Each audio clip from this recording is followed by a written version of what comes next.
우리 말씀의 제목 같이 한번 읽겠습니다. 예수님 때문에 받는 비방.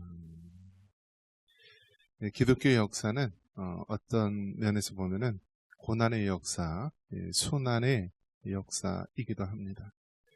바로 우리가 예수님을 믿는데 예수님의 삶 자체가 순환, 고난입니다.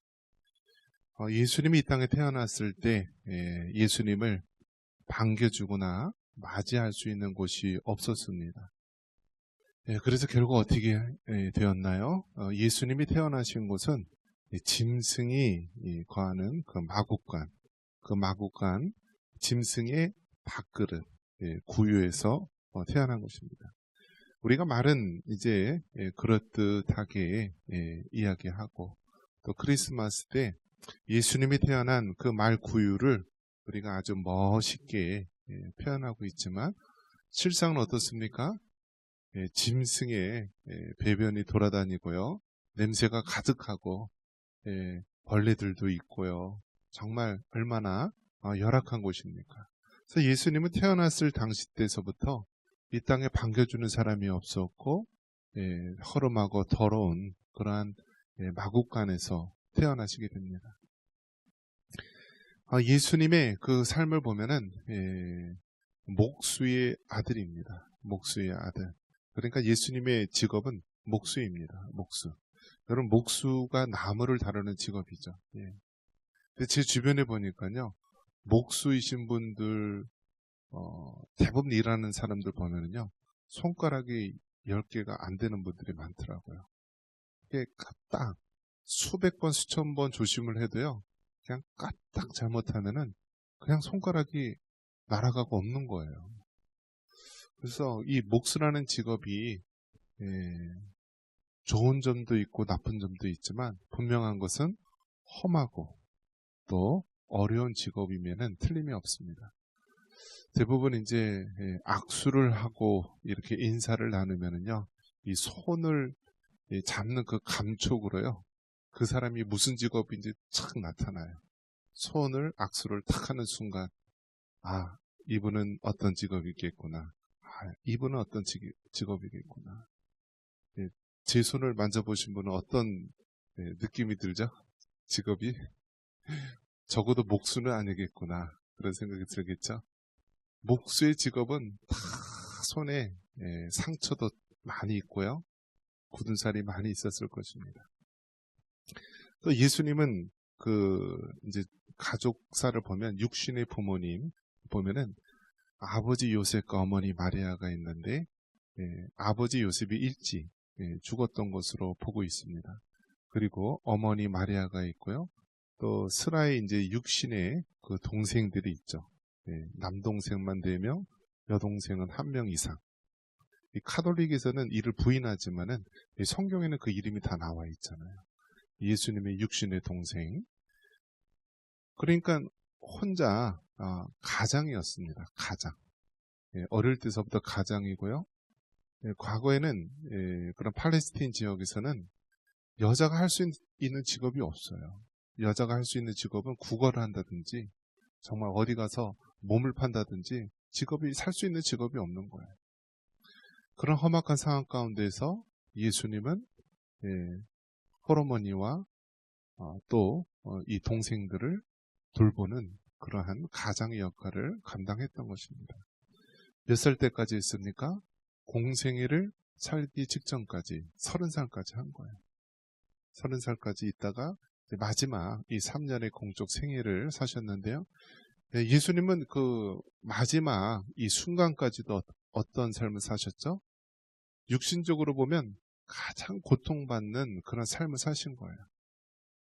예수님은 병든 자를 고치고 또 귀신을 쫓아내고 또 여러 가지 놀라운 이적과 표적을 행하셨지만 그 마지막 순간에는 십자가에 달려 죽으시는 가장 큰 고난, 이 순환을 당하셨습니다. 그래서 예수님의 삶 자체를 한마디로 이야기한다면 고난의 삶, 순환의 삶이라고 말할 수 있습니다. 그런 면에서 예수님의 제자들, 예수님을 따르는 자들, 예수님의 그 자녀들은요, 당연하게 고난의 길을 살아왔던 것이 당연한 것입니다. 그래서 예수님의 12 제자들 보면은 하나같이 평범하게 노년을 살다가 자연사 하신 분이 없어요. 다 어떻게 되었죠? 순교를 당하였어요. 순교를. 베드로도 거꾸로 십자가에 달려 죽고요. 또 뭐 여러 가지 칼에 의해서 죽고 여러 가지 많은 험상궂은 모습으로 순교를 당했습니다. 유일하게 이제 가장 오랫동안 살았던 사도 요한 또 100세까지 산 것으로 보고 있는데요. 사도 요한도 평범한 삶을 산 게 아니라 끓는 가마 속에 넣었다가 살아났고요. 또 독이 든 잔을 마셨는데도 살아났고, 결국 마지막 순간에는 이제 반모섬에서 쓸쓸히 유배당하면서 직접적인 순교는 당하지 않았지만 순교적인 삶을 살았던 자입니다. 그래서 예수님도 고난과 또 여러 가지 고통의 삶을 살았고, 또 예수님을 따르는 제자들도 하나같이 고통과 고난의 삶을 산 것이 바로 기독교의 역사이기도 합니다. 그래서 이 초창기에 이 기독교인들은요, 얼마나 많은 희생을 당했는지 모릅니다. 그 당시에 이제 로마가 전 세계를 지배했었는데요. 로마인들, 그 당시 로마인들을 즐겁게 하기 위해서 어떻게 했냐면 그 원형 경기장에다가요, 예수님 믿는 기독교인들을 가둬놓고요, 이 짐승들, 아주 사자라든지 뭐 여러 가지 맹수들을 며칠 동안 굶겨서 풀어놓습니다. 그러면 산채로 짐승의 밥이 되고 그런 가운데 온갖 순환을 당하였는데, 그 시기가요 굉장히 오래도록 수십 년, 수백 년 그렇게 되었습니다. 그래서 기독교인들은 정말 올곧게 예수님을 부인하지 않고 믿다가 순교를 당하든지, 아니면은 배도를 해서 다른 타 종교로 배도를 하든지, 아니면은 지하로 숨어드는 사람도 있었습니다. 그래서 우리가 흔히 아는 카타콤이라고 하는 곳이 있는데요. 너무 기독교 박해가 심하니까 이제 사람들이 숨어 들어간 거예요. 지하로. 우리나라는 어떻죠? 이 땅 팔려고 그러면은 돌이 나오면 어떻게 하죠? 공사를 중단해야 돼요. 왜냐하면 돌이 워낙 단단한 화강암이나 굉장히 단단한 돌이 나오기 때문에 더 이상 공사를 진행할 수가 없어요. 그런데 그 이스라엘, 그 팔레스타인 지역에는요, 숟가락만 있으면 땅을 팔 수가 있어요. 숟가락만 있으면. 돌이 우리나라처럼 그렇게 단단한 돌이 아니라 석회암처럼 그냥 무른 돌이 많아요. 그러니까 바위산 막 이런 데라도요, 그냥 숟가락 같은 것만 열심히 긁으면요, 자기 가족이 살 수 있는 이 동굴을 만들 수도 있고 공간이 만들어져요. 그러니까 기독교인들이 박해를 피해서요, 지하 무덤에다가 아주 커다란 도시를 만들고 미로를 만들어서 그렇게 신앙생활을 합니다. 그것을 우리는 카타콤이라고 이야기하는데요. 그것은 바로 기독교인이 받았던 그 고난의 역사를 보여주고 있습니다. 북한은 어떨까요, 여러분? 북한. 여러분이 예수님을 믿는데 갑자기 공산화가 되고요, 또 독재 국가가 됐어요. 하루아침에 여러분이 하나님을 믿고 예수님을 믿고 성경책을 들고 다니고 예배드리는 것이 죄가 되고요, 그 죄의 결과 정치범 수용소에 갇히게 되고 또 죽음도 당하게 되는 그런 일을 맞이하게 되었다. 여러분 어떻게 되겠습니까? 여러분 중에서 나는 예수님처럼 끝까지 예수님을 부인하지 않고 나는 순교할 거야, 그런 사람도 있을 테고요. 어떤 사람은 어떻게 하죠? 예수님은 어떻고 석가면 어떻고 마음에서는 어떤가, 알라면 어떤가, 다 똑같은 신이지 하면서 배도하는 사람도 생길 것이고, 또 어떤 사람은 어떻게 할까요? 그래, 이 고난의 시기를 조금만 참아내자 하면서 숨어 들어가는 사람이 있을 거예요. 카탄콤처럼.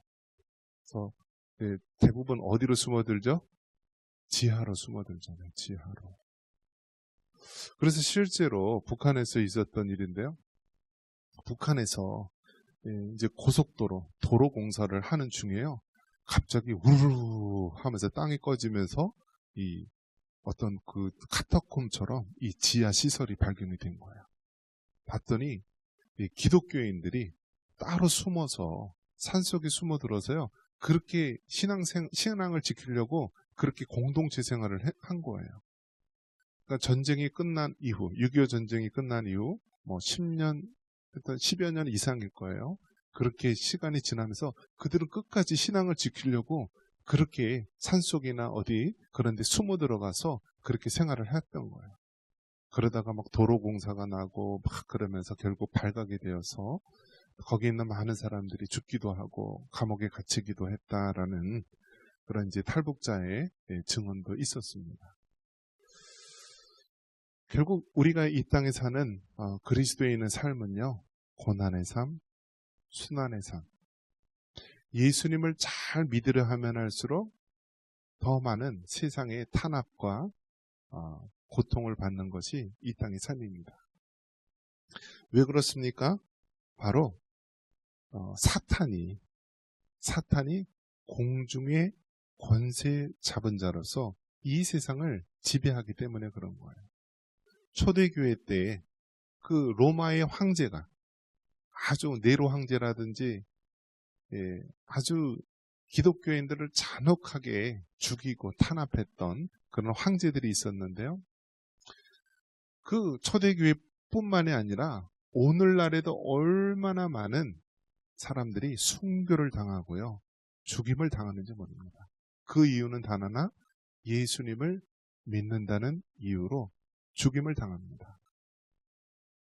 저는 남자지만은요, 여자들이 왜 이슬람교를 믿는지 이해할 수가 없어요. 왜 이슬람교 남자들을 만나서 결혼하는지 이해할 수가 없어요. 이슬람교 그 정통주의에 가면은요, 어떤 일이 벌어지냐면, 여자는요, 사람 취급을 받지 못하고요, 인권이 없어요. 교육의 기회도 없고요, 남자가 때리면 맞아야 되고요, 이혼을 하면은 그냥 이혼 당하는 수뿐이 없어요. 이슬람교에서는 또 뭐 합법적으로 뭐 부인을 3명이다, 몇 명이다 이렇게 둘 수 있고요. 그런 사회에서 못하러 여자가 이슬람교로 그렇게 결혼을 하는지 이해할 수가 없어요. 그러니까 전 세계에 있는 그런 이슬람교 무슬림들이요, 타겟을 하는 데가 어디냐면 바로 한국 여자예요. 한국 여자. 한국 여자들을 타겟으로 해서 바로 결혼을 하고요, 한국 시민권을 따려고 하고요, 그리고 이 한국이라는 땅을 이슬람교의 본거지로 삼으려고 하는 것이 그들의 목표인데요. 우리는 경각심을 가지고 그것을 잘 깨달아 알아야 합니다. 이란에서 하메네이가 1970년대에 그 극단적 이슬람 혁명을 일으켜가지고요. 1970년도 그 초반 하더라도 이란에 있는 여성들이요, 대학에서 미니스커트 입고 그렇게 자유롭게 살았던 나라가요, 한순간에 머리에 눈만 내놓고 하는 차두르 그런 걸 쓰고요, 교육의 기회도 없고 모든 것이 폐쇄돼 막힌 그런 삶 속에서 살아갑니다. 그러니까 그런 억압과 폭압 속에서 살다 보니까요, 사람들이 더 이상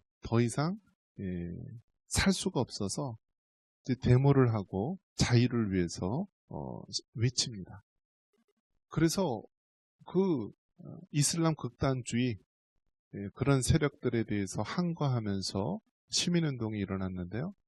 그렇게 시민 운동 외치다가요, 죽은 사람이 4만 5천여 명 정도 된대요. 그러니까 얼마나 많이 죽었습니까, 시민들이요. 그런데 이제 교수형을 당해서 죽는데, 그 이슬람 교도들은 나이 어린 처녀가 죽으면은 어떤 극락에 간다, 그러니까 좋은 천당에 간다라는 의식이 있어서요, 처녀가 되지 않도록 강간을 한다라고 합니다. 그러니까 내일 교수형을 당한다라고 하면은요, 그 어린 처녀들을요, 10대들을 그 이슬람 혁명 수비대나 그런 사람들이 강간을 한대요. 그래서 천국에 가지 못하도록, 그들이 말하는 극락에 가지 못하도록 그렇게 처녀가 아닌 몸으로 만들고 그 다음날 교수형을 시킨다라고 합니다. 그런 것들이요 굉장히 많아요, 여러분. 이스라엘하고 그 하마스, 그 팔레스틴 지역에서 그 일어난 사태들을 보면은요, 그 하마스, 이슬람 그 세력들이 그들이 그 전쟁을 일으켰을 때요, 이스라엘 그 가족들, 여자들을요 다 강간하고 잔인하게 죽이고 그런 일들이 얼마나 많이 있는지 모릅니다. 이 땅에 있는 그 사람들 중에 보면은 아직도 고통과 고난과 탄압을 받는 많은 사람들이 있어요. 아프리카 이슬람 뭐 그런 지역에서 보면 교회에서 예배를 드리는데요, 갑자기 막 총알이 날라오고 수류탄이 막 안으로 들어오고 그런대요. 목숨을 걸어야만 예배를 드릴 수 있고 신앙을 지킬 수 있는 그런 사회다라는 거예요. 왜 그러한 일이 벌어졌는가? 바로 이 세상에 공중의 권세 잡은 자, 바로 악한 사단 마귀가 이 세상에 권세를 잡고요, 악한 자를 통하여서 기독교인들을, 하나님의 교회를 끊임없이 박해하기 때문입니다. 극단적 이슬람 국가에서도 박해를 하고요, 또 유물론에 사로잡힌 공산주의 국가에서 기독교인들을 박해하고요, 그리고 정말 더 나아가서 김일성, 김정일, 김정은 이러한 공산주의 국가 플러스 사이비 이단 집단 같은 세력들은요 더 잔혹하게 기독교인들을 박해하고 죽입니다. 우리가 이제 중보기도 때 계속해서 김국기 여러 선교사님들, 집사님들 이런들 보면은요, 중국, 북한 그 국경지대나 일대에서 복음을 전하다가요 잡혀 들어가고요, 그 북한 그 정치범 수용소에 갇혀 있다라고 합니다. 아직도 갇혀 있어요. 그들이 잘못한 게 무엇이죠? 다른 것 없어요. 예수님 복음 전하고 어려운 사람들 도와줬던 그런 것밖에 없는 거예요. 그런 사람들을 잡아다가 고문하고요, 거짓 자백을 받아놓고 그 북한의 거짓 정치범 수용소에 가둬놓습니다.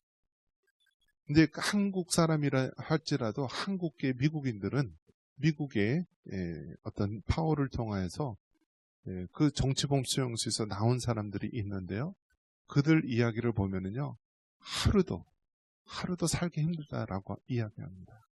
밥이 나오는데 다 곰팡이가 쓴 밥이 나오고요, 바닥이고 뭐고 간에 다 벌러지들이 우글우글 다니고 있고 쥐가 다니고 있고 도저히 살 수 없는 그런 환경 속에서 지금 그렇게 고통받는 사람들이 있습니다.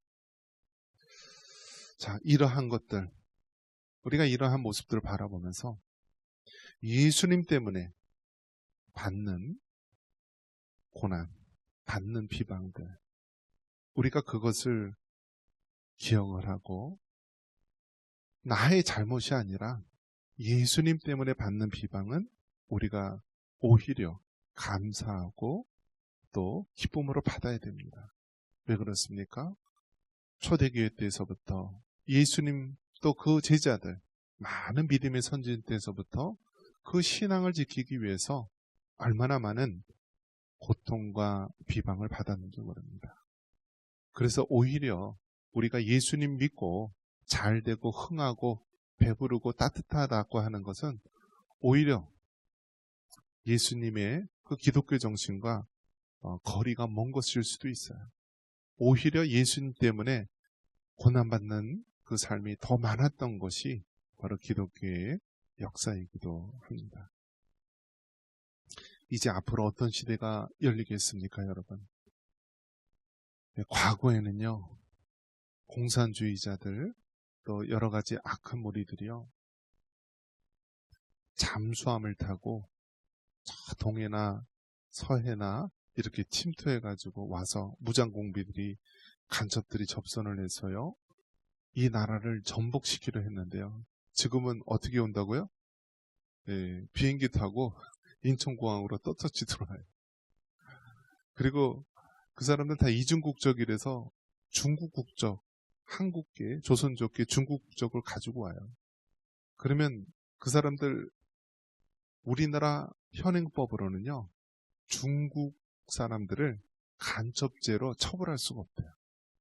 북한 사람만 간첩죄로 처벌할 수 있지 중국 사람을 간첩죄로 처벌할 수 있는 법이 없대요. 그러니 얼마나 많이 활기를 칩니까?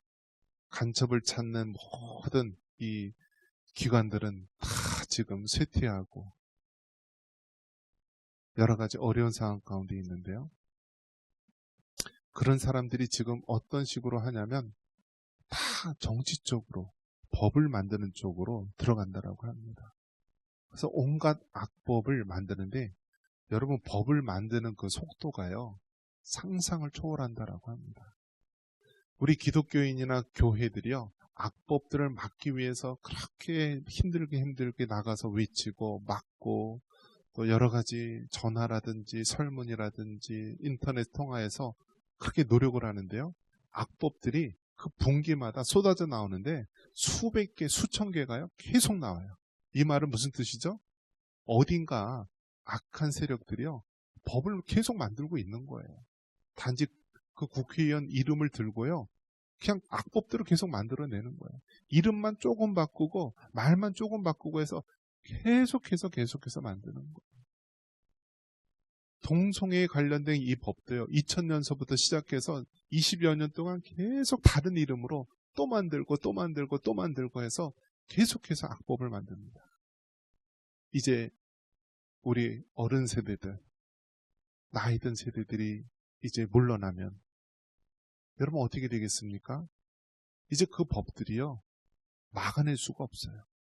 그러면 이제 강단에서 어떤 일이 벌어집니까? 동성애가 죄라 하면은요.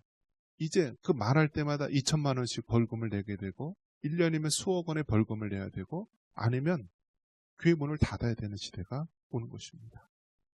마치 1938년도에 그 교회들이요. 그 일본의 신사참배에 대해서 동의하느냐 반대하느냐에 따라 치열한 공방이 있었습니다. 불교가 제일 먼저 무너졌고요. 그 다음에 카톨릭이 그 다음에 무너졌고 마지막 끝까지 기독교인들이 신사참배에 대해서 반대하고 버티다가요. 결국 어떻게 했습니까? 그 미국이나 서구에 있는 선교사님들이요. 신사참배 할 수 없다. 교회를 문을 닫고 신학교를 문을 닫는 한이 있더라도 이거는 할 수 없다라고 하면서 1938년도에 평양 신학교와 많은 기독교 미션 스쿨들이요. 문을 닫는 쪽을 선택을 했습니다. 그리고 선교사님들은 얼마 안 있어서 다 조선이란 땅에서 쫓겨나게 되죠. 바로 이것이 그 당시의 역사의 모습이기도 합니다. 이제 앞으로는 어마어마한 탄압과 비방과 어려움의 우리 눈앞에, 우리 현실에 닥칠 것입니다. 그럴 때 여러분은 선택의 순간이 오게 되겠죠. 그 예수님 믿는 것 때문에 우리가 받는 탄압에 대해서 어떻게 할 것인가? 당당히 맞서서 순교적 삶을 살 것인가? 아니면 배도하여서 예수님을 불의인하고 살 것인가? 아니면 정말 카타콤과 같이 또 제3의 방법으로 그것을 피하면서 신앙을 유지할 것인가? 이것이 마지막 때에 우리에게 주어진 바로 도전이기도 합니다. 여러분, 우리의 신앙을 잘 지킬 수 있기를 바랍니다. 우리의 자녀들, 우리의 차세들이 예수님 믿는 신앙 포기하지 않고 구원 얻는 믿음으로 나아가기를 원합니다. 그러기 위해서 우리가 다시 한번 성경의 말씀대로 끝까지 믿음을 지키고 승리할 수 있는 우리 모두가 되기를 주님의 이름으로 축원합니다.